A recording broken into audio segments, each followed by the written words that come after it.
Hello students, आइए एक numerical करते हैं। 2 point charges plus 6q and minus 8q are placed at the vertices B and C of an equilateral triangle ABC of side A। आपको एक equilateral triangle दिया गया है ABC और इसकी साइड क्या है A। चलिए इसको नोट कर दीजिए, AB equal to BC equal to CA। इसकी वैल्यू आपको A दी गई है, ठीक है। और कहा जा रहा है कि B और C पर प्लस 6q और माइनस 8q चार्ज प्लेस है। फिर निकालना क्या है आपको? Obtain the expression number 1 magnitude और दूसरा the direction of the resultant of electric field at the vertex A due to these two charges, ठीक है।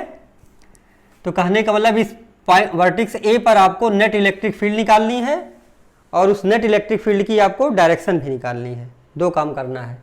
तो पहला तो हमें नेट इलेक्ट्रिक फील्ड निकालना है, तो सुपरपोजिशन प्रिंसिपल का क्वेश्चन है, हमें इस पॉइंट पर निकालना है। तो यहाँ पर आपको test charge plus q naught place करना पड़ेगा, बार बार लिखने की जरूरत है नहीं, हम उसको अंडरस्टूड है हमारे लिए। वो हम मान लेते हैं कि प्लस क्यू नॉट यहाँ चार्ज प्लेस है जिस पॉइंट पर आपको नेट इलेक्ट्रिक फील्ड निकालना है। तो प्लस 6q भी इस ए पॉइंट पर अपना इलेक्ट्रिक फील्ड बनाएगा और माइनस 8q भी बनाएगा, ठीक है। तो प्लस 6q जो ए पॉइंट पर अपना इलेक्ट्रिक फील्ड बनाएगा उसकी डायरेक्शन क्या होगी? ये प्लस 6q है तो यहाँ q नॉट आपको मानना पड़ेगा। दोनों पॉजिटिव होंगे तो ये आउटसाइड में फोर्स लगाएगा, तो जिधर फोर्स लगेगा उधर ही इलेक्ट्रिक फील्ड होगी। तो हम मान लेते हैं ये डायरेक्शन आपकी हो गई electric field at A due to charge placed at B that is plus 6q। इसको हम E1 मान ले रहे हैं, ठीक है, आउटसाइड में लगेगा। सेम इसी तरह से माइनस 8q इस ए पॉइंट पर भी अपना इलेक्ट्रिक फील्ड बनाएगा, तो माइनस 8q निगेटिव है और यहाँ टेस्ट चार्ज आपका कैसा है? पॉजिटिव, तो ये पॉजिटिव को अपनी तरफ अट्रैक्ट करेगा। कहने का मतलब जो माइनस 8q अपना इलेक्ट्रिक फील्ड बनाएगा ए पॉइंट पर उसको हम E2 मान लेते हैं, तो उसकी डायरेक्शन आपकी इधर होगी, ठीक है। फिर आपको इस E1 और E2 का रिजल्टेंट निकाल लेंगे तो आपको नेट इलेक्ट्रिक फील्ड ए पॉइंट पर मिल जाएगा। तो चलिए हम E1 और E2 की पहले वैल्यू निकाल लेते हैं। तो E1 की वैल्यू क्या आएगी? ये क्या है? Electric field due to charge plus 6q at point A, E1 है, इसको हमने माना है। E1 की वैल्यू आ जाएगी k, फिर सोर्स चार्ज हमारा क्या है? 6q अपान डिस्टेंस, सोर्स चार्ज से उस पॉइंट की डिस्टेंस a है, अपान a स्क्वायर। इसको हम इस तरह भी लिख सकते हैं 6kq अपान a स्क्वायर, और kq अपान a स्क्वायर मतलब डिस्टेंस का स्क्वायर क्या होता है? e। इसको हम इस तरह भी लिख सकते हैं 6e। कैलकुलेशन आसान हो जाएगा, ठीक है।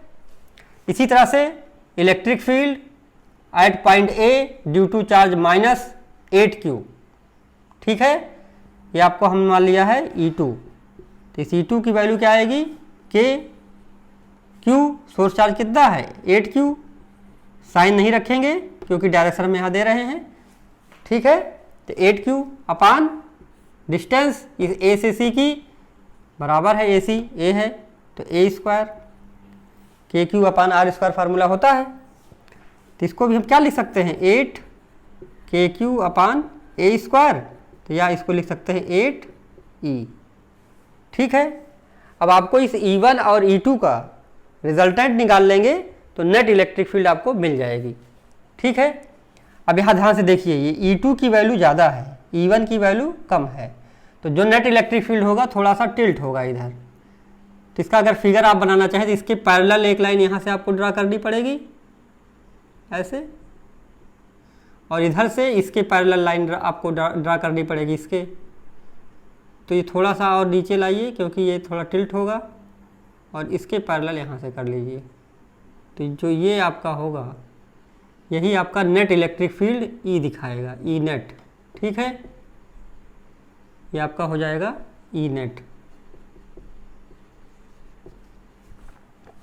अब जरा देखिए इस E1 और E2 के बीच का एंगल क्या है? पैरेललोग्राम लॉ आपको लगाना पड़ेगा।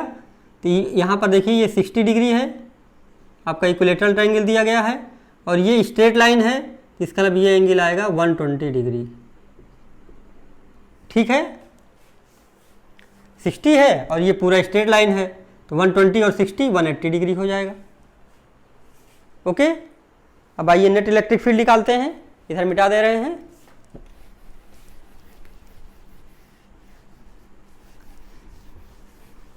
तो बहुत आसान है, आप अपने आप भी कर सकते हैं, कोशिश करिए अपने आप करने की। देखिए, तो ई नेट जो आपका आएगा, पैरेललोग्राम ला क्या है, √p² + q² + 2pq cos theta. अब आप इसमें से किसी को भी pq मान सकते हैं। मान लीजिए आपका अगर pe1 है या pe2 को ही मान लीजिए, कोई दिक्कत नहीं है। चलिए, तो हमारा हो जाएगा √e2² + e1² + 2e2 × e1 cos theta. Theta की वैल्यू हम डायरेक्ट लिख दें, चलिए cos 120, e1 और e2 के बीच का जो एंगल है cos 120। चलिए वैल्यू रख दीजिए, तो हमारा ई नेट आएगा √e2², e2 की वैल्यू क्या है 80, तो 80 का स्क्वायर करेंगे तो कितना आ जाएगा 64e²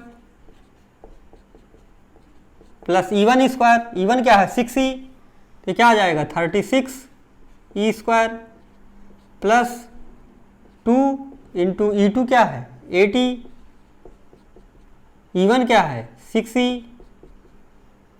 cos 120 की वैल्यू, cos 120 की वैल्यू कितनी होगी -1/2, cos 90 + 30 और sin 30 की वैल्यू 1/2, और आपका ये नेगेटिव में जाएगा क्योंकि सेकंड क्वाड्रेंट में आपका cos फर्स्ट क्वाड्रेंट में नेगेटिव होता है। यहाँ -1/2, cos 120 की वैल्यू क्या आएगी -1/2।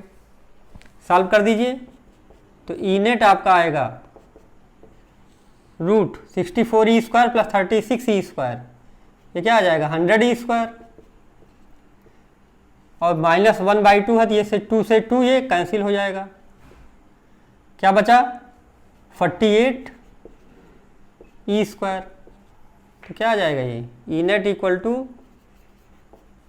100 में से 48 जाएगा तो √52e², या इसको हम लिख सकते हैं e√52।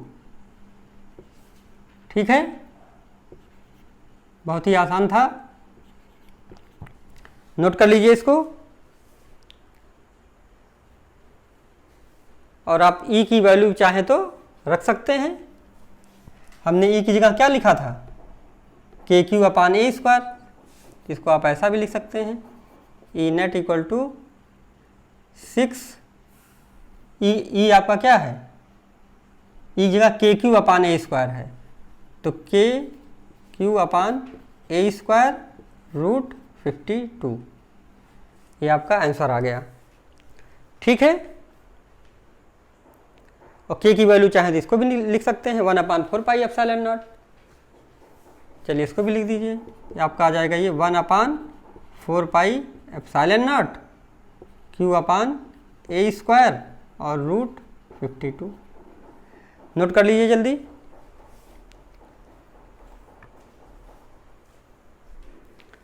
आइए अब इसकी डायरेक्शन निकाल लेते हैं। डायरेक्शन कैसे निकालेंगे, डायरेक्शन निकालने के लिए tan थीटा का फार्मूला लगाएंगे। आपको बताया था फार्मूला, ये tan बीटा = क्या होता है q sin θ/p + q cos θ। 11th में आपने पढ़ा है वेक्टर में, इसके पहले हमने उसको रिवाइज भी कराया था। अगर नहीं आपने देखा है तो पीछे वीडियो में जा करके उसको चेक कर सकते हैं।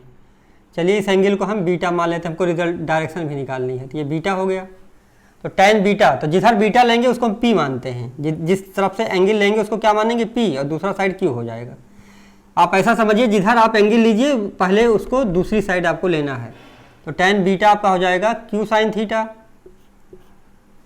तो q आपका E1 है यहाँ पर, तो E1 sin θ, थीटा क्या है टोटल एंगल E1 और E2 के बीच का, तो q sin θ/pq, p तो p आपका है E2 प्लस q cos θ, मतलब E1 cos θ, तो cos 120 वैल्यू रख दीजिए। तो यहाँ पर देखिए E1 sin 120, तो आपका क्या आ जाएगा, ये sin 120 की वैल्यू चलिए वैल्यू रख दीजिए। Sign 120 sign 90 plus 30 cos 30 √3/2, E1 आपका आ जाएगा E1 साइन 20 √3/2 अपान E2 प्लस E1 cos 120 क्या होता है -1/2। E1 और E2 वैल्यू रख दीजिए, आंसर आ जाएगा। तो tan बीटा अपने आप से रख के निकालिए। E1 क्या था? E1 था आपका 6E, क्या था 6E। E की वैल्यू क्या थी KQ अपान A²। चलिए 6E लिख दीजिए, बाद में रख लीजिएगा।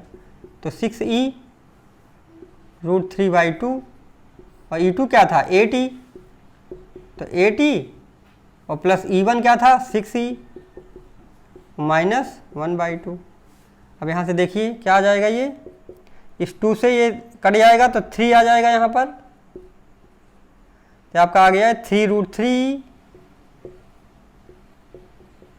अपान, अब देखिए 8E और यहाँ से 2 से ये कट जाएगा, 2 3 जा 6, तो 8E - 3 तो 5E।